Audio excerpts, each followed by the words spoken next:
तो मैं ये बता रहा था यहाँ पे कंबाइंड सर्किट है पावर एंड कंट्रोल का, स्टार डेल्टा का, ठीक है। वही चीज़ जो हमने पीछे डिस्कस की है, इसमें कुछ नया नहीं है, ठीक है। यहाँ पे कंबाइंड उन्होंने दिखाया हुआ है। इसी को अगर आप पीएलसी पे ले जाते हैं तो आपके पास ये चीज़ हो जाती है। समझा रहे हो चाह रहा हूँ मैं, उसको समझिएगा जरा। जब आपने इसको शिफ्ट कर दिया पीएलसी पे तो फायदा क्या हुआ? फायदा ये होता है कि अगर आपकी जो कॉन्टेक्टर थे ना वो डायरेक्टली कनेक्टेड है किसके साथ?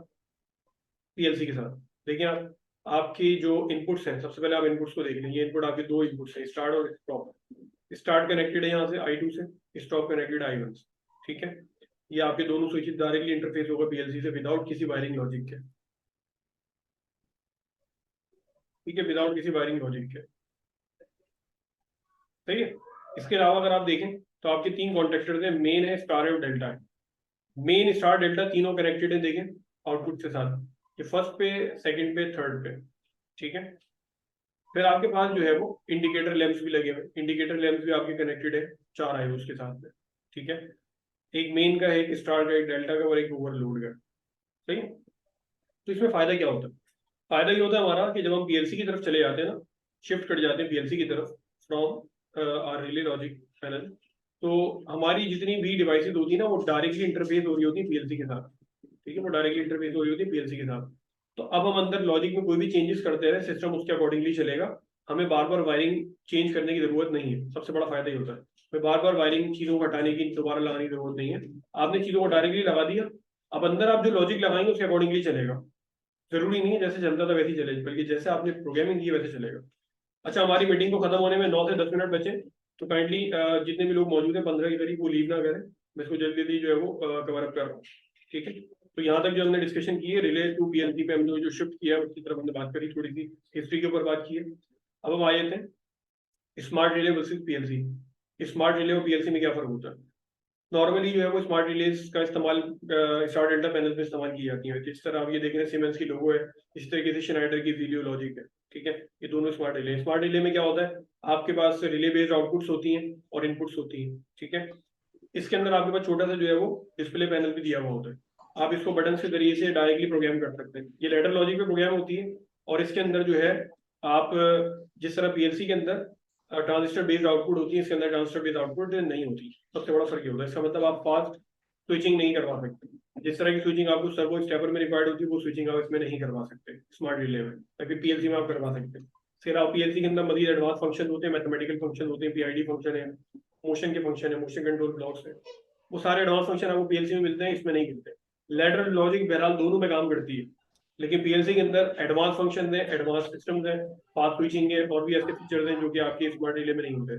सबसे बड़ी बात, एनालॉग की बात कर लें आप, तो नॉर्मली जो आपकी स्मार्ट रिलेज आती हैं ज्यादातर, उसमें जो है वो एनालॉग इनपुट्स नहीं होती, लेकिन सीमेंस के अंदर, लोगों के अंदर होती है। मैं अभी बता रहा हूँ, सीमेंस लोगों के अंदर होती है, दो इनपुट होती है एनालॉग की, ठीक है।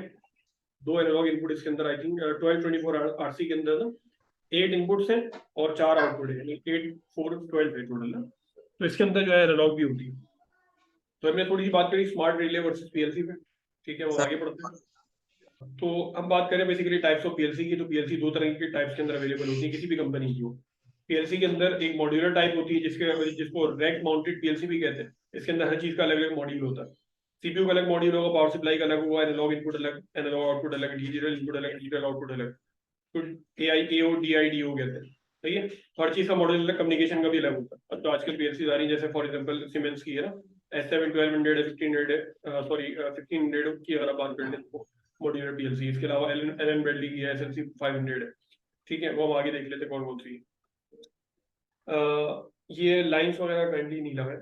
अच्छा, दूसरे नंबर पे अगर आप देखें कॉम्पैक्ट पीएलसी, ये मॉड्यूलर है, इसको रैक माउंटेड कहते हैं। दूसरी कॉम्पैक्ट पीएलसी। कॉम्पैक्ट पीएलसी में क्या होता है कि सिंगल पैकेज में आपके पास सारी चीजें होती है। सीपीयू भी उसी के अंदर है, पावर सप्लाई भी उसी में, इनपुट मॉड्यूल भी अंदर ही है, और आउटपुट भी उसी के अंदर है। तो ये एक ही पैकेज में सारी चीजें अवेलेबल हो, this is called compact PLC. मैं आपको आगे दिखा देता हूँ कौन सी कॉम्पैक्ट पीएलसी है। ये मोस्ट कॉमन पीएलसी ब्रांड्स हैं जिसके ऊपर हमने काम किया हुआ ऑलरेडी ना, जो कि अगर आप मार्केट में जाते हैं, इंडस्ट्रीज में जाते हैं, तो आपको इनसे वास्ता पड़ेगा, ठीक है। इसमें सीमेंस है, स्नाइडर इलेक्ट्रिक है, डेल्टा है, ऑमजोन है, LS जो कि LG का ब्रांड है, रॉकवेल ऑटोमेशन है, ABB है, इमर्सन है, मित्सुबिशी है, एलन ब्रेडली वगैरह। अब हम आए तो पीएलसी की तरफ, जिसकी हम बात करें तो ऊपर, ये जो ऊपर आप देख रहे हैं ना, ये चारों तरह की, ये तीनों फॉर एग्जाम्पल, ये आपकी कहलाती हैं स्मार्ट रिले, ठीक है। ये बेसिकली दोनों स्मार्ट रिले हैं। अगर आप देखें, ये भी स्मार्ट रिले की समझ एडवांस फॉर्म है थोड़ी सी। है वही उसी कैटेगरी के एलन ब्रैडली की, ठीक है।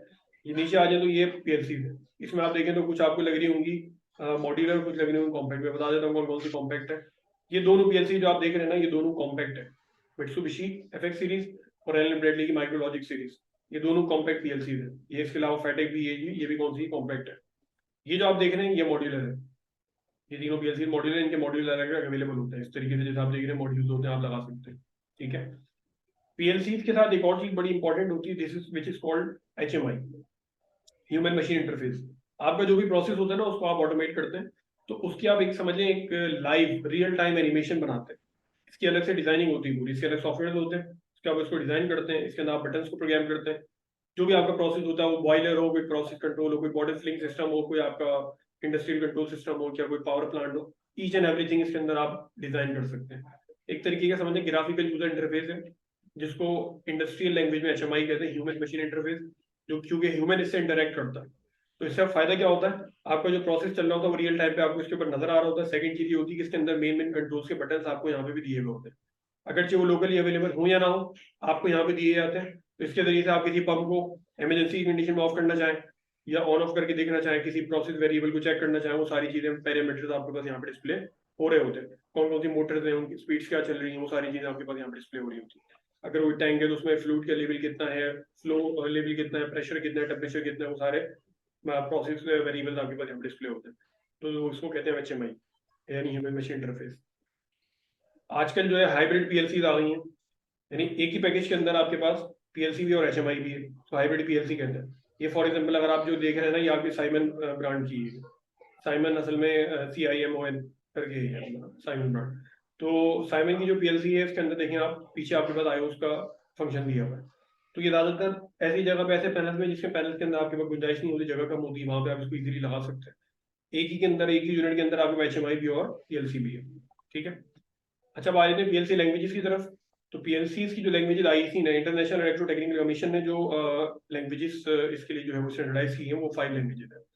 लेटर लॉजिक है, इसको एलडी कहते हैं, लेड भी कहते हैं, एफबीडी है, function block diagram, instructions list है, स्ट्रक्चर टेक्स्ट है, सीक्वेंशियल फंक्शन चार्ट है। मैं ओवरव्यू जल्दी जल्दी देता हूँ तीनों का, पांचों का।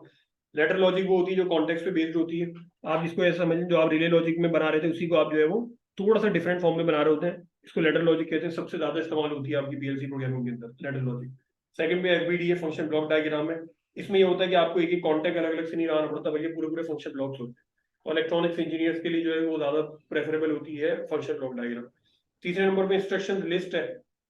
इंस्ट्रक्शन लिस्ट में आप क्या करते हैं, हर कॉन्टेक्ट की इंस्ट्रक्शन होती है, जैसे एलडी और एलडीआई है, आपने याद कर ली है, और उसको जो है आप क्या करते हैं, उसको प्रोग्राम कर होते हैं एक तरीके से आप कोड्स के थ्रू प्रोग्राम करते हैं। तो आप कोडिंग कहते हैं ना, तो कोडिंग के जरिए प्रोग्रामिंग कर सकते हैं आप। कोडिंग के जरिए डायरेक्टली ये डेवलप भी की जा सकती है लेटर लॉजिक। अगर आपने सीखने डेल्टा पे काम किया तो उसको इस चीज का थोड़ा सा आइडिया होगा, ठीक है। उसके बाद आ जाती है स्ट्रक्चर टेक्स्ट। ये जस्ट लाइक आपकी हाई लेवल लैंग्वेजेस प्रोग्रामिंग की तरह होती है, ठीक है। इसमें आप पूरी जो है वो कमांड लिख रहे होते हैं, ठीक है। इसके अंदर वही ट्रू फॉल्स सारी कंडीशंस आपकी बूलियन और इफ एल्स वगैरह वो सारी चीजें इसके अंदर मौजूद होती है, ठीक है। फाइनली हम आ जाते हैं एसएफसी की तरफ, which is sequential function chart. Sequential function chart is just like a flow chart. Flow chart की तरह होती है। ज्यादातर जो आपके डीसीएस सिस्टम्स होते हैं ना, बड़े जो सिस्टम होते हैं, डिस्ट्रीब्यूटेड कंट्रोल सिस्टम्स, उसके अंदर इस्तेमाल होती है प्रोग्रामिंग करने के लिए एसएफसी भी और सीएफसी भी। एक है आपकी सीक्वेंशियल फंक्शन चार्ट एसएफसी, और एक है सीएफसी कंटीन्यूअस फंक्शन चार्ट। इन दोनों का इस्तेमाल होता है। हम जरा से देख लेते हैं कि पीएलसी के अंदर जो प्रोग्रामिंग के अंदर लेटर लॉजिक में स्पेसिफिकली कौन से बेसिक कॉन्टेक्स्ट होते हैं, इनका इस्तेमाल होता है। देखिए तीन चीजें इसके अंदर, हमने पीछे पढ़ा एनओ एनसी और कॉइल के बारे में। तो एनओ कॉन्टेक्ट पीएलसी में ऐसा नजर आता है, एनसी कॉन्टेक्ट ऐसा नजर आता है आपके पास लाइन के साथ, ठीक है। यानी कि कैपेसिटर जैसा सिंबल होता है, और आपका कॉइल कुछ इस तरह का होता है, ठीक है। यहाँ एक सिंपल सर्किट उन्होंने बना के सिमुलेट किया हुआ, इसको आप देख सकते हैं। यहाँ पे क्या हो रहा है बेसिकली, कि आपके पास देखिए सप्लाई आ रही है, तो ये मेक हुआ हुआ है, मेक की वजह से सप्लाई यहाँ से पास होगी, कॉइल में चली गई। यहाँ पे सप्लाई आती है, ये भी बेसिकली क्या हुआ, मेक हुआ हुआ है, चूंकि एनसी है, सप्लाई यहाँ से पास होगी, चली जाएगी आर तक, ऑन हो जाएगा ये, ठीक है। लेकिन जब यहाँ पे आएगी तो रुक जाएगी, क्योंकि एनो एनो है, एनो का मतलब नॉर्मली ओपन है। तो वही चीज जो हमने रिले में पढ़ी थी, वही चीज आप यहाँ पे अप्लाई कर दें। लॉजिक सारी वही है, सिर्फ शक्ल बदल गई, सिंबल चेंज हो गया, logic is and each and everything is same, ठीक है। तो वो सारी चीजें एज इट इज वैसी मौजूद है, ठीक है। तो ये हमारी जो है वो ओवरऑल जो हमने एक ओवरव्यू दी है, जल्दी जल्दी इसको कवर किया हमने पीएलसी के हवाले से, ठीक है। फाइनली अगर मैं बात करूं तो ये आपका जो है वो इनपुट आउटपुट प्रोसेस है, कि किस तरीके से आपका प्रोसेस कंट्रोल होता है। आपके इनपुट पे इनपुट डिवाइसेज है जिसमें स्विचेज है, सेंसर्स आ जाते हैं, बीच में आपका कंट्रोलर आ जाता है, इंटरफेस हुई भी नहीं, स्विचिंग वगैरह इससे इंटरफेस हुआ हुआ है। और फाइनली ये किसको ऑपरेट करवा रहा होता है, आपके आउटपुट्स को, जिसके अंदर आपके लैंप्स है, मोटर्स है, एक्चुएटर्स है, सोलेनॉइड वेल्स वगैरह। ठीक है, तो ये आपका कंप्लीट एक इंडस्ट्रियल कंट्रोल प्रोसेस होता है। ठीक है, तो हमारी जो वर्कशॉप थी ना वो यहाँ पे एंड होती है। ठीक है, इससे रिलेटेड जो भी कुछ सवाल वगैरह हो आपके, तो वो आप मुझसे प्राइवेटली पूछ सकते हैं। ठीक है, अभी चूंकि मीटिंग का टाइम खत्म हो गया बिल्कुल, ये लेस देन 1 मिनट है, तो किसी में खत्म हो जाएगी मीटिंग। ये जूम का जो है वो रूल है, तो 40 मिनट से ज़्यादा मीटिंग नहीं हो सकती। तो इस वजह से जो है वो मीटिंग हमारी एंड हो गई है, पीपीटी भी एंड हो गई है। तो आपके कोई सवाल हैं तो बिल्कुल आप मुझसे वो प्राइवेट में पूछ सकते हैं।